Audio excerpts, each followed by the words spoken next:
Crimson Tide. Now this takes place on a nuclear submarine for the majority of the movie, and the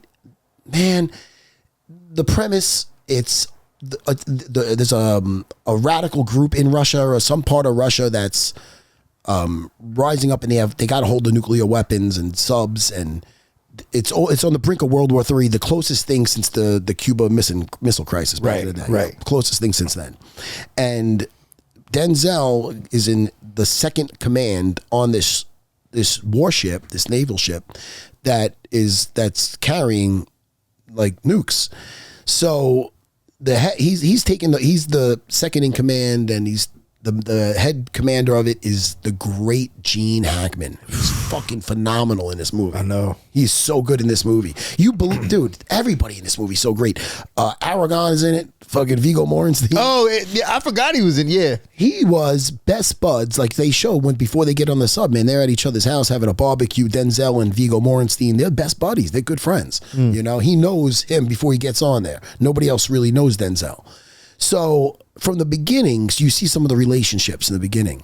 And this comes into play in this whole movie because there's a lot of decisions that had to be made, a lot of loyalties that had to be broken, and who was right, who was wrong. That's the question you could still ask after you watch the movie. Yeah. Because you could make cases for both sides. So in this situation, they get on there, and Gene Hackman, you see his interactions with Denzel, and you see him kind of testing him, like trying to figure him out. His philosophy on war in general, right? I mean, do you remember the movie? You've seen it later? Yeah, I haven't seen it. I haven't seen it in a minute, but I remember the movie. Am I bringing you back? And you're bringing me back. And when I think about good movies that are carried by guys like Gene Hackman and Denzel, I mean, it just separates them from everybody else in terms of acting. My wife watched this with me because I wanted to just because I knew I loved it when I seen it, but it was like what you're talking about. I remember it was a good movie. I mean, we were just all in. I mean, it was just, is the word riveting, suspenseful? It was everything. If people have not seen this, because I bring up movies and then people thank me. Like when I brought up State of Grace, I can't tell you how many people are still reaching out to me for State of Grace. You haven't seen it. I haven't seen it. Oh, there you go. See, there I go. I got something I got to watch. Sean Penn, Ed Harris, Gary Oldman. Great movie. But when I bring up these movies, they give them a try and they fucking love them. So Crimson Tide, you know, there's a point in this where they get the message that they have to shoot the nukes. Mm-hmm. Now this is it, man. Now that's World War III, basically. Yeah. What's going on? They got the call. They know that's their objective. They're all prepared. They know what they might have to be asked to do. They're being asked to do it. They get into depth, and also they get into a fucking fight with another enemy rival fucking Russian submarine. And they took some damage where they started to get another message. Now this other message starts coming through, an ETA. Okay. And the red thing starts going up. They get the message. They gotta make sure they confirmed it. It got cut off. Mm-hmm. So it could mean anything. It could mean to abort the mission, which would mean no war, or it could mean anything. So Denzel's like, all right, look. So the Gene Hackman is like, look. He's got his little dog he's always carrying around. You found out he's been divorced. He's like an angry old, stubborn, naval captain. He goes, so Denzel brings this up to him and like, look, we got to see what this is before we launch these missiles. He goes, and he's reading it and he just kind of puts it aside. He goes, what is this? This is half a message. This is nothing. This is half a message. And he walks away.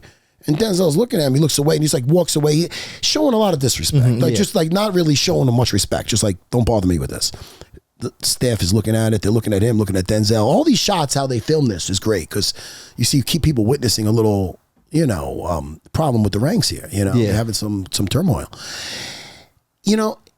When Denzel started to pursue it at a certain point, he just told him, and he's talking to him. He's like, all right. And he's trying to explain it to him. You see him getting more heated. And this is the great acting by Gene Hackman because he went from slow. Now, he's not raising his voice, but you hear him getting more stern. You see people start to take notice. And then he's just like, all right. So then just take your key out and shut the fuck up. Like that. Shut the fuck up. And he said it loud and everybody just stopped. Shit. Denzel's like, oh, that's how it is, And then he's like, I will not concur. No, I will not. And then he's that now fucking mayhem. Mayhem. It's about to be now with the they're fueling their missiles. And believe me, Gene Hackman says that a lot. They're fueling their missiles. We can't fuck around. It's fucking great. I love the Gene Hackman. So he's getting fucking, they will have launch capability in like whatever it is, fucking 45 minutes. So he's like, and then he's like, we got to get, so they end up locking up the captain. Now, when they have to lock up the captain, just like Viggo Mortenstein's tight with Denzel, you see how tight fucking Gene Hackman is with his right-hand man, Cobbs, his fat security guy. Right? Yeah, he's the fucking fat guy with the buzz cut. And anything Gene Hackman would say, he's always like his Ed McMahon. He's always like his Andy Richter. He's always, he's always laughing at horrible jokes, and he's just always smiling at him. That's his guy. Right. But Cobbs does shit by the book. So when this is shit, and now this fucking Gene Hackman's used to everybody fucking... Boom, you better skip the beat, man. When he says jump, you say how high. So when Denzel's going against him, he goes, you know what? Cobb, arrest him. I'll replace you. Now, you can't just replace this. There's rules. The captain, he can't do that. Cobb knows that shit. Yeah. Now, Cobb goes, Captain, and then he's like, Cobb, and then fucking, now Denzel pulls his card. Like, hey, man, no. I know how this works. You can't just remove me. Now I'm removing you. Cobb? And then he's just like, oh, please, he's in the middle. And Denzel, I'm not going to fucking butcher it. Officer of the deck, Cobb. And I fucked that up. But it was great. It was fucking great. Sorry, Denzel, I can't do you. But it was, and then he's like, yes, sir. He arrested the fucking captain. And then not to mention, James Gandolfini is in this. And he's always fight. Dude, that guy was good before he broke out. He was good in this, in True Romance as a hitman. Yeah. He has that look at him. He's just like looking like him. He's got that look where he's got his teeth hanging out. He's like, got that evil look in his eye. He's part of Gene Hackman's loyal men. So they end up freeing Gene Hackman. They take back over the ship. Dude, then now Denzel had some nice comic book talk with one of the guys who, one of Ramirez, one of the cadets that had some problem with another guy that said Morpheus was the best, the true Silver Surfer artist. And what they were having a beef about comic books. So they had a little heart to heart. So they were a little nerd stuff. Yeah. So, hey, listen, us nerds, we bound together. We have each other's back. So they're not letting him stay locked up. So they freed him. Dude, it is fucking crazy. There's a certain point in this where they need the launch code after Gene Hackman took it back over. So who has the key for the fucking launch numbers? Viggo Mortenstein. So now what is Viggo? Now this has and that's Denzel's man. This is about choices now. Now they're going to him like, hey man. Now James Gandolfini, he's a little intimidating. He's like, yeah, listen, you got to fucking. All I know is our captain's locked up. We don't know this fucking guy. And he's like, I know him. I know the guy. He's like, they're like, you with us? Don't be like, basically, don't be a fucking pussy. This is what they. I mean, they were, and what do he do? Pure pressure, Din Thomas. Pure pressure. He gave in. Oh man, I'll tell you right now, and then we'll cancel the next barbecue. I don't think they're having another barbecue. I don't know who's in. I don't think Viggo Mortenstein's going to invite it anytime soon. So that made that awkward. So all these choices being made, and to spoil it because I'm telling you the whole goddamn movie. Well, I think it came out in 1995. I don't. Yeah, if you ain't seen it, like, come on, you can still watch it. Listen, you can still watch it, or watch it and then come back. They got the they end up getting the code in the just like within like a few minutes, right? And Denzel ended up being right. It was to cancel. Now they would have been World War III if it wasn't for Denzel Washington. See, Denzel strikes again. And the way it ended, you think Gene Hackman would hate him, right? Now Gene Hackman, he put his time in the fucking naval service, in the Navy. They go for the meeting now about what happened on that. And I forgot the actor's name. He was the head of the committee there. And they're like, all right, we already had the testimony of I'll just say Gene Hackman because I forgot his name. So we're gonna do a ruling.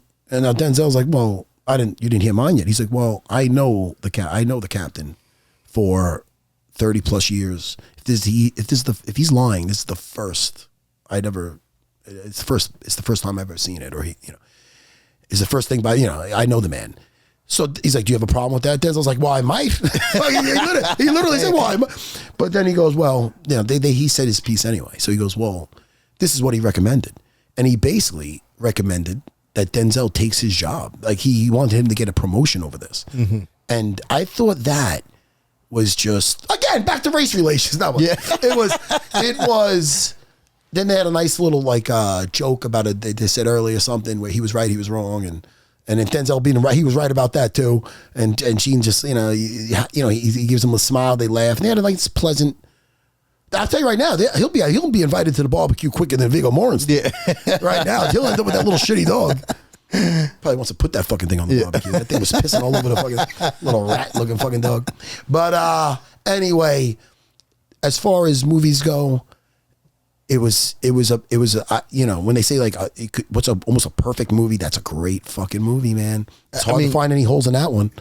Carried by just the strongest actors. And it makes you it makes you just critique other shit. It's like these guys were, I don't feel like I'm watching. I feel like this is real, man. Like Gene Hackman. Shut the fuck up. Sorry. I love when he says that. It was so fucking, and then Denzel's, dude, the acting was superb. And the story, and just again, about these guys making choices. It wasn't a ton of action. There was some action, but, and know what's so funny about that? When I seen it as a kid, I didn't like it. I wasn't mature enough.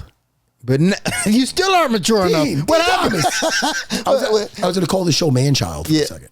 I was going to call Matt Serra Man-Child with my emoji like this. But then that was a little immature.